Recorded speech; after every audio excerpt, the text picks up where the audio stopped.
Hello friends, আজকে Sunday Sunday সাসপেন্সে তোমাদের আমি ভূতের গল্প বলছিলাম হেমেন্দ্র কুমার রায়। কিন্তু আজ একটা ইনভিটেশনের জন্য আমার একটু দেরি হয়ে গেল। দুপুর গড়িয়ে বিকেল হয়ে গেছে, ওই যে গাছের ফাঁক দিয়ে অস্ত যাচ্ছে।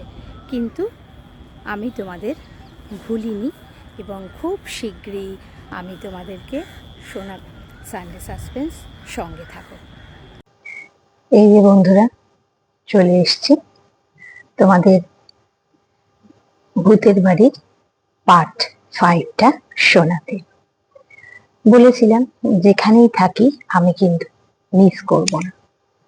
লাস্ট পার্টটা বলেছিলাম যে কোনো অদৃশ্য শত্রুকে বেগে আক্রমণ করতে ছুটে চলেছে।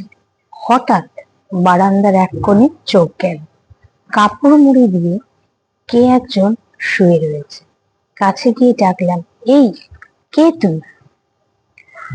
বার কয়েক ডাকাডাকির পর কাপড়ের ভেতর থেকে একখানা সাঁওতালি মুখ বেরোলো।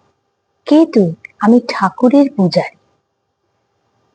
ঠাকুর? কে ঠাকুর? যিনি ওই শালবনে থাকে। এখানে কি করছিস? ঠাকুর রোজ রাত্রে এখানে ঘুমোতে আসেন, তাই আমিও তার সঙ্গে সঙ্গে আসি। কাল রাতে তাহলে তুই দরজা ঠেলছিলি? আমিও ঠেলছিলাম, ঠাকুরও ঠেলছিলেন। আর গান গাইছিল কে? আমি। এমন সময় টেলারও ঘরের ভিতর থেকে বেরিয়ে এলো। তাকে সব কথা খুলে বলল। টেলার তো শুনেই মহাখাপ্পা। ঘুষি পাকিয়ে পুরুতের দিকে ছুটে যাওয়া মাত্র সে এক লাফে বারান্দার রেলিং টপকে বাইরে পড়ে বনের ভেতর অদৃশ্য হয়ে গেল। টেলার বললে, রাস্কেলকে ধরতে পারলে একবার দেখিয়ে দিতাম। ও, সারা রাত কি অশান্তিতেই কেটেছে। আমি বললাম, যাক, যা হবার তা তো হয়েই গেছে। এখন আমাদের কি উপায় হবে? কুঠির দারোয়ানও এলো না। জুলি বেয়ারারাও এই দুর্যোগে বোধহয় আসবে না। আমরা যাব কেমন করে? এরপরে ওরা কেমন করে যাবে জানতে হলে অবশ্যই সঙ্গে থেকো।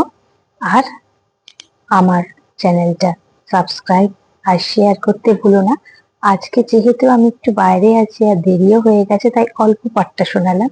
পরের দিন অনেকটা গল্প নিয়ে তোমাদের কাছে হাজির হব একটা বড় ব্লগে। Tata, happy Sunday.